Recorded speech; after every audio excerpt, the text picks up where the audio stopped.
It's not really the outcome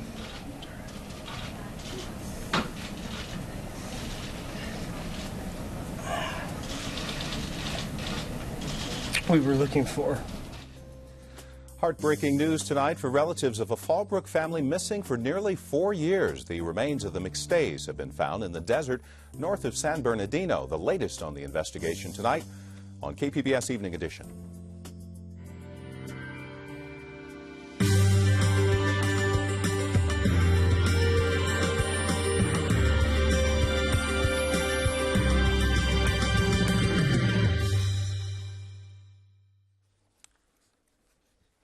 Hi, good evening. Thanks for joining us tonight. A grim discovery in the desert is the latest chapter in the mysterious disappearance of a North County family, a husband, wife, and their 2 young boys. KPBS senior editor Mark Sauer is in the news center with the latest on the investigation. Mark, what have we learned about the remains found in the Mojave Desert on Monday? A motorcyclist found the 4 bodies in shallow graves near Victorville, 2 adults, 2 children. Today, the adults were publicly identified as 40-year-old Joseph McStay and his 43-year-old wife, Summer. The children haven't been officially identified yet.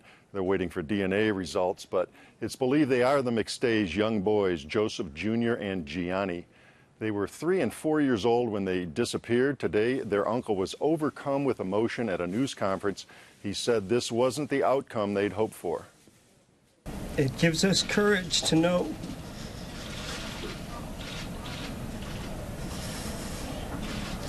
that they're together and they're in a better place.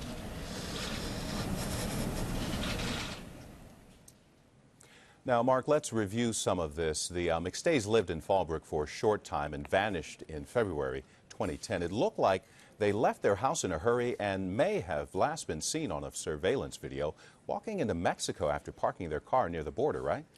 Yes, and it's been a cold case ever since. The San Bernardino County Sheriff vows to revive the investigation now. With San Diego to get all of their investigative material, we'll continue to evaluate that here at our organization and put the pieces together the best we possibly can with all hopes that we can solve this crime. Now, did the sheriff say if they have any new leads on who may have killed this family? No specifics, Dwayne, but McMahon says there's evidence they are not releasing now that will let them complete the investigation. He says it will lead them to the killer or killers. KPBS senior editor Mark Sauer. Of course, we will continue to follow developments in this case online at kpbs.org. And we have an update on another story we've been telling you about. The Marine Corps has identified 4 men killed this week in an explosion at Camp Pendleton. One was from Vista, Sergeant Miguel Ortiz. The others were Staff Sergeant Matthew Marsh of Long Beach, Gunnery Sergeant Gregory Mullins of Louisiana, and Staff Sergeant Eric Summers of Missouri. They were ordnance disposal technicians. It's one of the most dangerous jobs in the Corps. They were killed Wednesday while sweeping an artillery range. That explosion also wounded 2 other Marines and a Navy corpsman.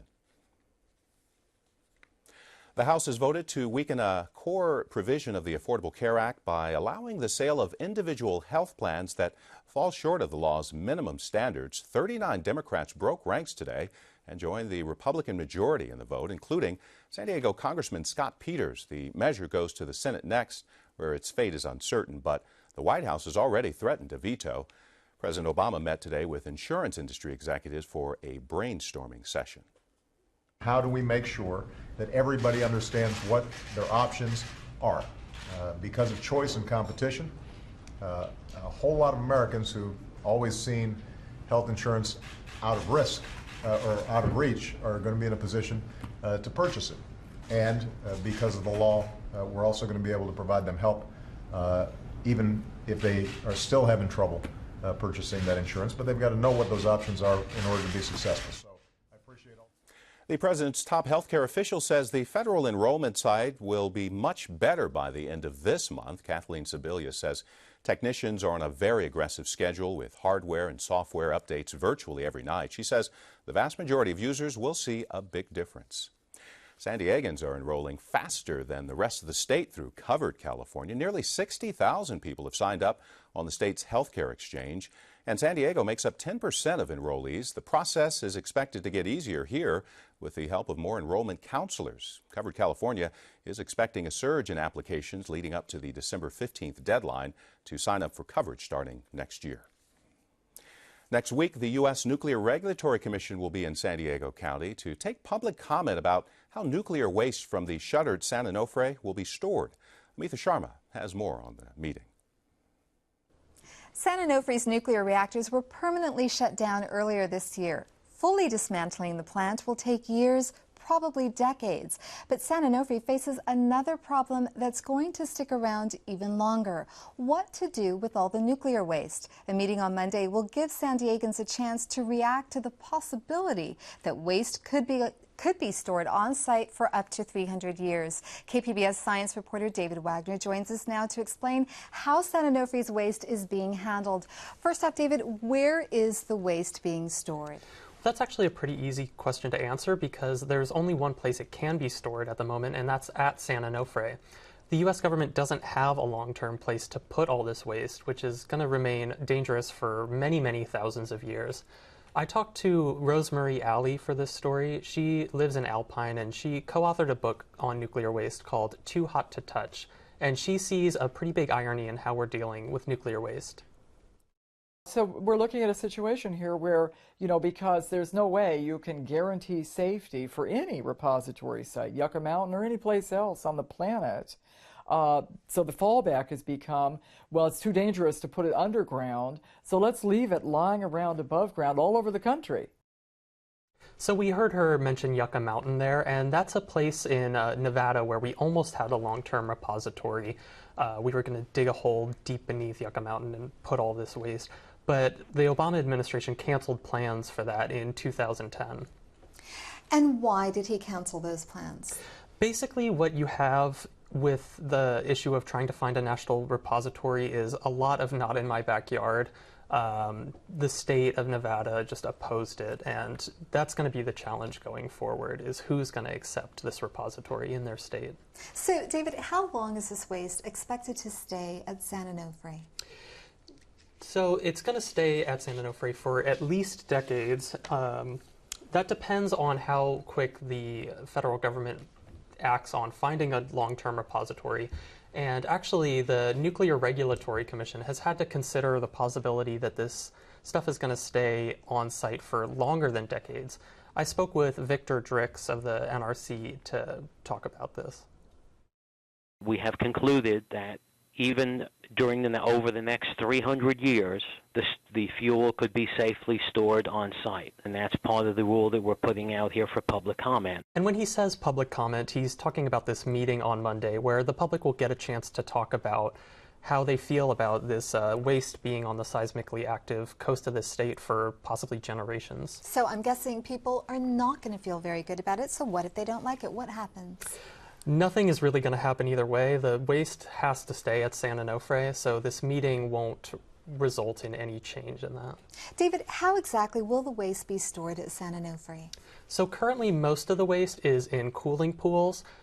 Once spent fuel is taken out of a reactor, it has to sit in these cooling pools for at least 5 years. And then once they sit in the pools for long enough, they transfer the waste to dry casks. I wanted to know how long that process is going to take, so I spoke to Maureen Brown of Southern California Edison. She couldn't give me a firm timeline for when that process is going to happen. And what I'm wondering right now is how concerned should people in nearby communities be about a Fukushima-type disaster happening here at San Onofre? Well, it's hard to say because, of course, nobody has a crystal ball. There's also the fact that the cooling pools at Fukushima were built very differently. They were built above ground in a very unsafe kind of way. The NRC and Southern California Edison both say that San Onofre is built to withstand earthquakes. However, the people I talked with for this story are just concerned that San Onofre is going to end up becoming this de facto long-term repository, which it was never supposed to be. So I talked to Rochelle Becker of the Alliance for Nuclear Responsibility, and she just basically said, you know, who's going to be watching this waste long after San Onofre is decommissioned?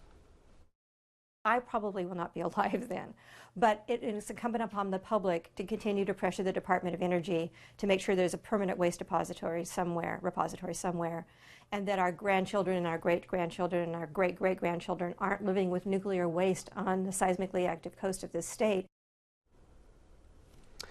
And that's basically the kind of public comment that the NRC will be collecting at the meeting on Monday. KPBS science reporter David Wagner, thanks for coming on the program. Thank you.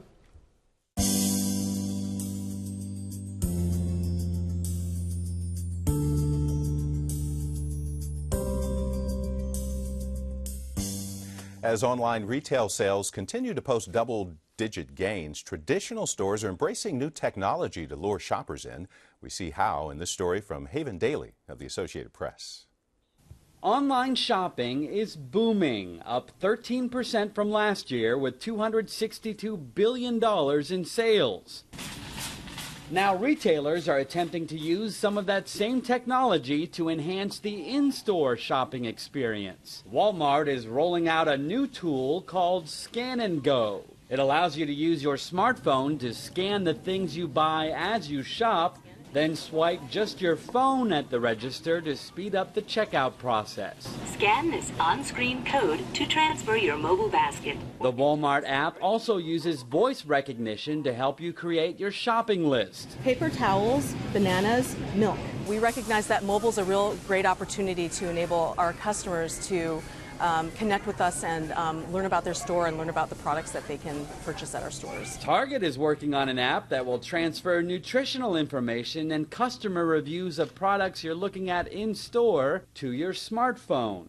It also recently launched an interactive in-store experience that lets you magically appear with cartoon characters. So experiences we're all used to having at home or in front of our computer or in front of our mobile device, but bringing that, how do we bring that same functionality into the store to help our guests make better decisions? Retailers like Walmart say more than half its shoppers now have smartphones. And this holiday season, more than half its website traffic will come from mobile devices. A shopping experience they want to happen inside the store, where they can entice customers with a lot of other offerings. Haven Daily, Associated Press, San Jose, California.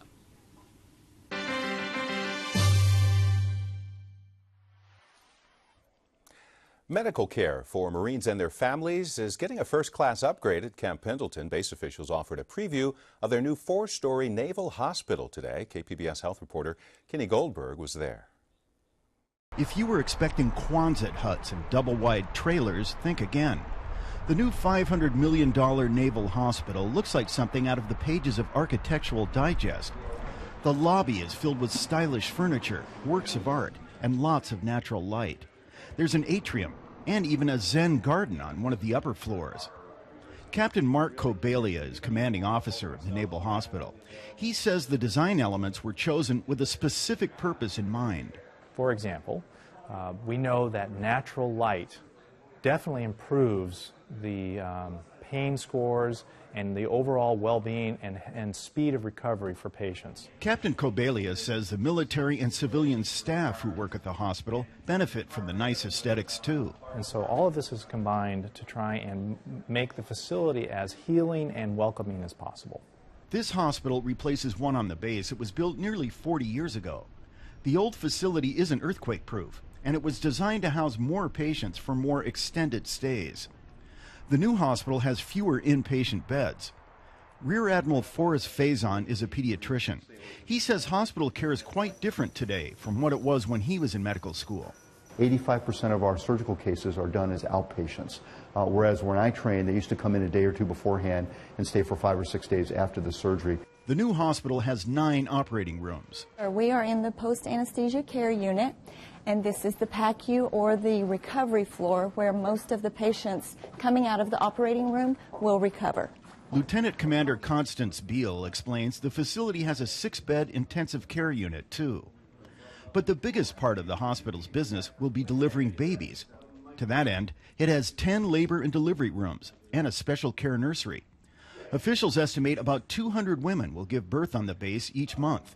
Captain Ann Utes is the senior nurse executive. Today, the people in the military are married and married at more junior ranks than they were historically back in the 70s. So, yes, so a lot of our junior families are growing and expanding. Is your baby coming? The baby's coming! The baby's coming! The Naval Hospital will also serve as a major training facility for medical personnel who are headed out to the field. Staff train on everything from performing knee surgeries to caring for sick infants. Lieutenant Junior Grade Tabitha Shannon says it's all about giving people the hands-on experience they need. We provide all the advanced life support training for them, so we keep them up on their skills, not only when they're getting, when they're getting ready to deploy, but to keep them ready and always, on standby for in case we're called for something. The Naval Hospital is built to serve 157,000 active duty and retired military personnel and their families. It will open for business in mid-December. Kenny Goldberg, KPBS News. I'm Gwen Eiffel on the next News Hour. The House votes on a bill to let people keep their health care plan. Plus Shields and Brooks on the week's news. That's Friday on the PBS News Hour. The International Criminal Court's mandate is to prosecute war crimes and other atrocities, but as Peggy Pico explains, there's growing concern the court is ineffective. President Obama called the chemical attacks on Syrian citizens last August a crime against humanity. The International Criminal Court, or ICC, is supposed to investigate and prosecute these types of crimes, but the court is coming under scrutiny. Here with some insight into the answer is law and public health professor Eric Stover, director of the Human Rights Center at UC Berkeley. Welcome. Thank you. Dr. Stover, the ICC was established in 1998, and it was an international court of sorts to prosecute war crimes for the most part. What types of crimes and what types of persons do they prosecute? These are the most serious crimes. These include genocide, as we saw in Bosnia or we saw in Rwanda, crimes against humanity, which are crimes that can take place during war or after war, but involve massacres throughout countries, and what are generally called war crimes. So, but most of them are going to be crimes against humanity and genocide. These are the most serious crimes. You're going for the big fish, not for the little fish. You're going for military leaders. You're going for leaders of countries, commanders, and so on, who have command responsibility and often order these crimes. Okay. Now, over the past decade, ICC member countries have dropped from the original, I think, 160 to 121 as of July, this past July. Of these governments, I want to break it down for folks. 34 are from Africa, 18 Asia Pacific, 18 Eastern Europe, 26 from Latin America and the Caribbean, and 25 from Western European and North America. What's missing here is the U.S. We're not one of these countries. How come? We're not because, frankly, under the Bush administration, the attitude was that the fear that American service personnel serving overseas could potentially be taken to the International Criminal Court in The Hague. And so we decided not to join.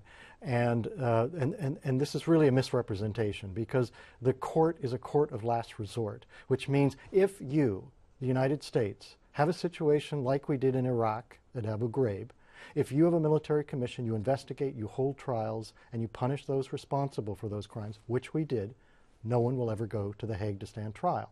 So we really need to understand that the potential of American service personnel being taken to The Hague is very, very small.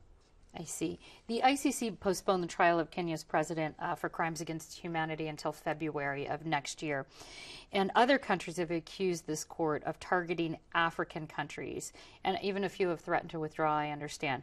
Do you think this undermines the court's effectiveness, having this sort of withdrawal, or people saying, hey, look, you're biased against certain countries? Well, another misconception. 34 African states are members. We have an African chief prosecutor. We have many African members who are judges. And the majority of cases are, or all the cases are from Africa. But that's because these are where some of the most serious crimes have taken place, and they need to be investigated. Well, as we mentioned, President Obama and human rights groups said the Syrian regimes have committed crimes against humanity, or they're at least indicating that they may have. Do you think these crimes will be investigated by the ICC, and do you think they'll be prosecuted? Not in the near future, and the reason for that is the Security Council is one of the mechanisms for referring cases to the ICC. The United States voted at the Security Council to refer the Libya case and also Darfur. The Syrian case would have to be referred by the Security Council, but with the Russians and Chinese on the Security Council, there's no way that we're going to refer Syria. So it may have to be a different kind of court will have to be established. I see. This court, the ICC, doesn't have a police force, so how do they investigate and basically bring these people to court or to trial? Well, the prosecutor's office itself will launch its own investigations. It can do this through all sorts of evidence collection, exhumation of mass graves, social media, remote sensing, you name it. But that it is at the mercy of states. So it's state members have to go out and arrest those who are being tried by the court. What do you think needs to happen to make the ICC more successful? I think the greatest bump it would get in its success would be the United States joining. And I think that's not going to happen soon, but I think sometime in the future we'll see the United States as a member of the court. Okay, Law and Human Rights Professor Eric Stover, thank you so much. Thank you. Bribes and prostitutes are at the heart of one of the Navy's worst scandals ever, and how cuts in the food stamp program affect people and businesses in San Diego. I'm Mark Sauer. Join us for those stories and more on the Roundtable tonight at 8:30 on KPBS. The East County city of Santee is home to one of the few creationist museums in the country, but they were refused membership last week into the San Diego Museum Council. The museum presents a biblical view of creation through its exhibits and education programs. San Diego Museum Council says it wasn't their mission that led to the rejection, but their protocol and care of their exhibitions and storage. The group's president says he's not happy with the result, but they'll make the recommended improvements and reapply next year. A trio of dynamic choreographers team up to shock and amaze audiences with the fourth installment of Malashok Raw 4. KPBS Arts reporter Beth Accomando speaks with one of them about pushing the envelope in dance.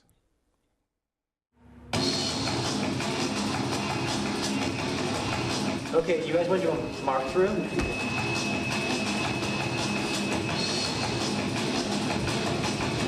Yeah, but don't do anything that's like, oh baby.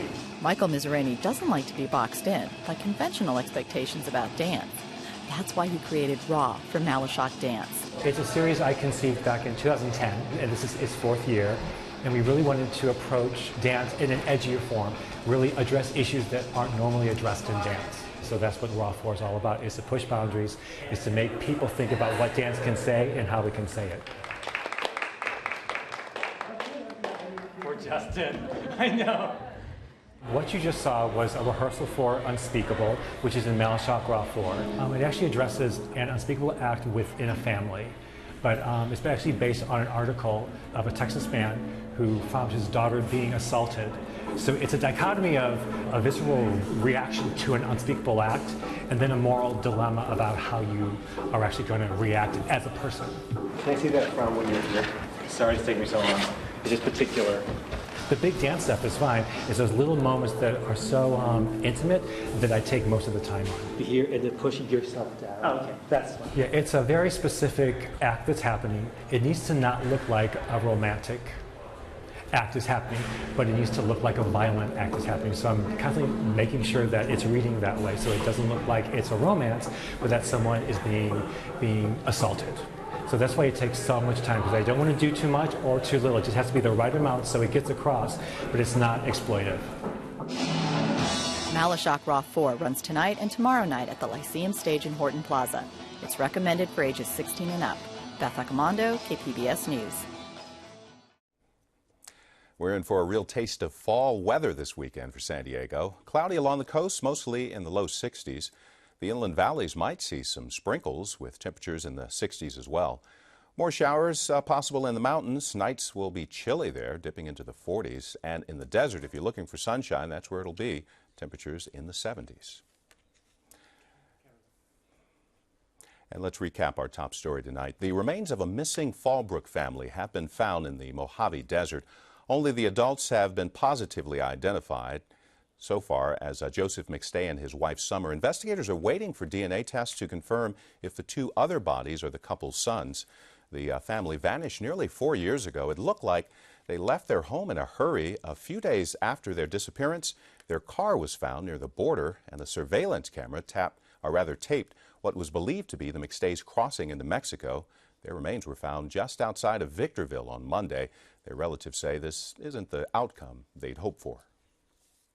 It gives us courage to know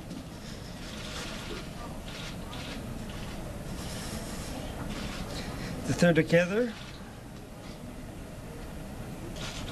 and they're in a better place.